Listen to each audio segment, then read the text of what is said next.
সূর্যাস্তের পর ভুলেও এই কাজগুলি করবেন না, জীবনে নেমে আসবে আর্থিক সংকট।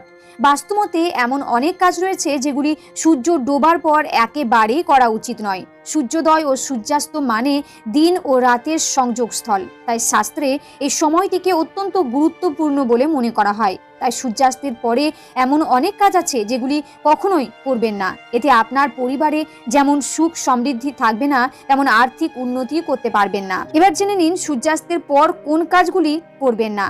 সন্ধেবেলা ঘুমাবেন না। অনেকে সন্ধেবেলায়ও ঘুমিয়ে থাকেন। শাস্ত্রমতে সন্ধেবেলা ঘুমাতে নেই, কারণ এর ফলে তাদের বয়স কমে। পাশাপাশি বাড়িতে নেতিবাচক শক্তির প্রসার ঘটে। আবার ধর্মীয় দৃষ্টিতে মনে করা হয় সন্ধেবেলা লক্ষ্মীর আগমন ঘটে। এ সময় পরিবারের সদস্যদের ঘুমাতে দেখলে দেবী রুষ্ট হয়ে চলে যান।